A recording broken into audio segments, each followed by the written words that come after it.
حضرت مولا علی کرم اللہ تعالی وجہہ الکریم۔ آپ نے غور کیا کہ جیسے میں نے حضرت مولا علی کا نام لیا تو آپ کے نام اقدس کے ساتھ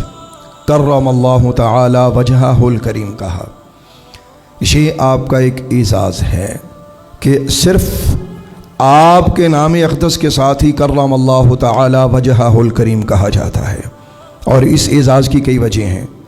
اور اس اعزاز کی ایک خوبصورت وجہ میں آپ کی خدمت میں پیش کرتا ہوں۔ ہو سکتا ہے آپ کو سمجھ آئے کہ اللہ تبارک و تعالی نے حضرت مولا علی کو کیا عزت اور کیا عظمت اور کیا شان عطا فرمائی ہے۔ آپ کی والدہ ماجدہ حضرت فاطمہ آپ فرماتی ہیں کہ یہ اس وقت کی بات ہے کہ جب حضرت علی میرے بطن پاک میں تھے، یعنی میرے شکم مبارک میں آ چکے تھے، تو آپ کی والدہ فرماتی ہیں کہ میں بت کے سامنے جھکنے لگتی تو مجھے ایسا محسوس ہوتا کہ میرا بیٹا میرے پیٹ کے اندر میرے پیٹ پر اپنے پاؤں رکھتا ہے اور میری پشت کے ساتھ اپنی پشت ملاتا ہے اور یوں مجھے کسی بت کے آگے جھکنے نہ دیتا۔ اللہ اکبر۔ میرے بھائیوں، آپ غور فرمائیے کہ حضرت مولا علی کرم اللہ تعالی وجہہ الکریم کا یہ مقام و مرتبہ ہے کہ آپ اپنی والدہ ماجدہ کے شکم اطہر میں جب تشریف لاتے ہیں تو آپ نے اپنی والدہ ماجدہ کو بت کے آگے جھکنے نہ دیا۔ یہ کرامت ہے، یعنی جہاں اور بہت سی کرامات حضرت سرکار ولایت، تاجدار ولایت، امام الاولیاء کی طرف منسوب ہیں، من جملہ کرامات میں سے ایک کرامت یہ بھی ہے جو آپ کی خدمت میں پیش کی۔ اب یہ بات لوگوں کو بڑی عجیب لگتی ہے کہ یہ کیسے ہو سکتا ہے کہ حضرت مولا علی آپ اپنی والدہ کے شکم میں ہوں اور آپ ایسا کر سکیں۔ تو میرے بھائیوں، اگر آپ نے اس کو پڑھنا ہو تو نور الابصار، علامہ شبلنجی رحمۃ اللہ تعالیٰ علیہ، ان کی کتاب ہے، تو یہ نور الابصار اردو میں بھی ہے، عربی بھی میں موجود ہے، الحمدللہ تعالیٰ ہمارے پاس یہ دونوں ہیں۔ اس کے علاوہ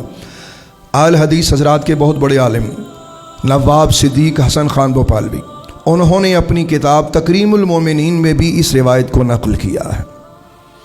اچھا، اب یہاں بعض لوگ ایسا محسوس کرتے ہیں، ان کو لگتا ہے کہ شاید یہ کوئی بڑی عجیب بات ہو گئی کہ حضرت مولا علی اپنی والدہ کے شکم میں ایسا کریں، یہ کس طرح ہو سکتا ہے کہ کوئی انسان ایسا ہو؟ تو اس پر بہت سی باتیں کی جا سکتی ہیں، میں آپ کی خدمت میں صرف اتنا عرض کرنا چاہتا ہوں، یہ روایت ماننے سے نعوذ باللہ استغفر اللہ ہمارے ایمان میں کوئی کمی واقع نہیں ہوتی، بلکہ الحمدللہ تعالی ہمارا ایمان مضبوط ہوتا ہے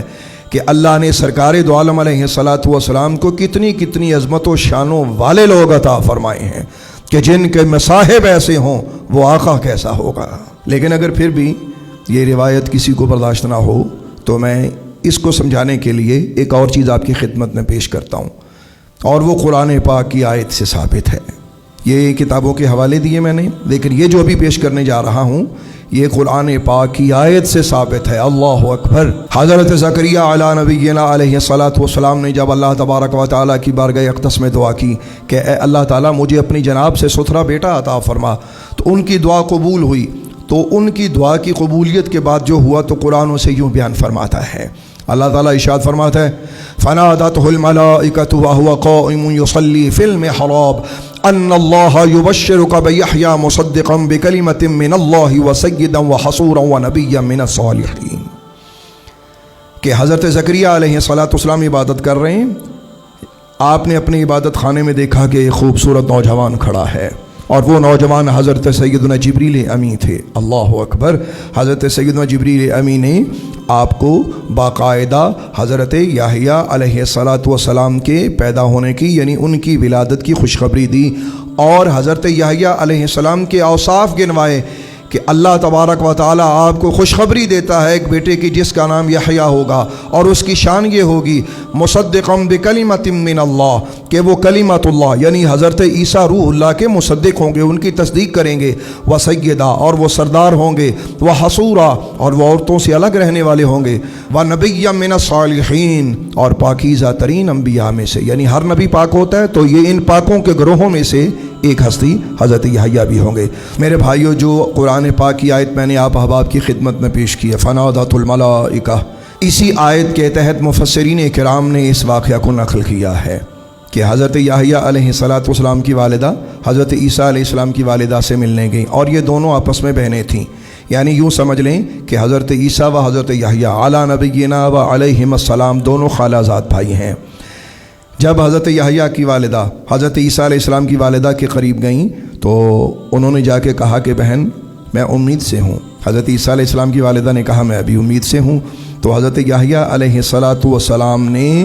اپنی والدہ کے شکم میں ہی حضرت عیسیٰ علیہ السلام کو سجدہ کیا۔ تفسیر جامع البیان الطبری 310 ہجری متوفہ، اس میں یہ عبارت موجود ہے کہ حضرت یحییٰ علیہ السلام کی والدہ نے حضرت عیسیٰ علیہ السلام کی والدہ کو کہا انی اجد الذی فی بطنی یسجد للذی فی بطنک فذلك تصدیقہ بعیسیٰ سجودہ فی بطن امہ وہو اول من صدق بعیسیٰ وکلمۃ عیسیٰ۔ اس کا مفہوم یہ ہے کہ حضرت عیسیٰ علیہ السلام کی والدہ کو حضرت یحییٰ علیہ السلام کی والدہ نے فرمایا کیا پیاری بہن جو میرے پیٹ میں ہے نا یہ تیرے پیٹ والے بچے کو سجدہ کر رہا ہے۔ اللہ اکبر۔ اور مفسرین نے کہا کہ اس سے یہ مراد ہے کہ حضرت یحییٰ نے حضرت عیسیٰ علیہ السلام کے کلمات اللہ ہونے کی تصدیق کی، اور حضرت یحییٰ وہ پہلے ہیں کہ جنہوں نے حضرت عیسیٰ علیہ السلام کو کلمات اللہ تسلیم کیا۔ اب اس واقعہ کو کس کس مفسر نے لکھا تو یہ میرے پاس بہت ساری تفاسیر لکھی ہوئی ہیں۔ یہ واقعہ آپ کی خدمت میں صرف اس لیے لایا ہوں تاکہ آپ کو سمجھ آئے کہ اگر یہ درست ہے تو پھر حضرت مولا علی سرکار کے اس واقعہ کو ماننے میں ہمیں کیوں پریشانی ہو رہی ہے۔ اب یہ کتنی تفسیریں اس واقعہ کی تصدیق کر رہی ہیں۔ تفسیر کبیر مفاتیح الغیب امام رازی کی متوفہ 606 ہجری، تفسیر قرطبی متوفہ 771 ہجری، تفسیر ابن کثیر متوفہ 774 ہجری، تفسیر بحر العلوم سمرقندی متوفہ 375 ہجری۔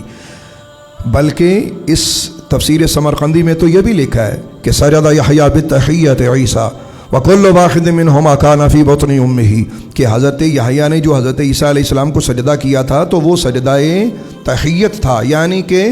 احترام کا سجدہ، نہ کہ سجدہ تعبدی۔ یاد رکھی کہ سجدہ تعبدی کسی کے لیے بھی جائز نہیں، کبھی بھی جائز نہیں رہا۔ ہاں جو احترام کا سجدہ تھا یہ پہلی امتوں میں جائز تھا، جبکہ شریعت محمدیہ میں دونوں سجدے حرام ہیں۔ اسی طرح تفسیر المحرر الوجیز ابن عطیہ کی متوفہ 546 ہجری، تفسیر ابن عادل متوفہ 880 ہجری، تفسیر الدر المنصور امام سیوطی کی متوفہ 911 ہجری، تفسیر روح المعانی محمود علوسی کے متوفہ 1270 ہجری، اور تفسیر روح البیان متوفہ 1127 ہجری۔ ان ساری تفسیروں میں یہ بات لکھی ہوئی ہے کہ حضرت یحییٰ نے اپنی والدہ کے پیٹ میں حضرت عیسیٰ علیہ السلام کو سجدہ کیا۔ میرے بھائیوں اگر یہ ہو سکتا ہے تو پھر حضرت مولا علی اپنی والدہ کے پیٹ میں آ کر اپنی والدہ کو اگر بت کے آگے جھکنے سے روک دیں تو یہ کوئی بڑی بات نہیں ہے۔ الحمدللہ تبارک و تعالی، اللہ تعالیٰ کا کرم اور فضل ہے کہ ہم حضرت مولا علی کرم اللہ تعالی وجہہ الکریم کے غلام ہیں۔ اسی واقعہ کی بنیاد پر محدثین نے یہ کہا کہ حضرت مولا علی کو کرم اللہ تعالی وجہہ الکریم کے لقب سے ملقب کیا گیا کہ اللہ تبارک و تعالی حضرت مولا علی کے چہرے کو اور بزرگی عطا فرمائے کہ انہوں نے اپنی والدہ کے پیٹ میں آنے کے بعد اپنی والدہ کو بت کے آگے جھکنے نہیں دیا۔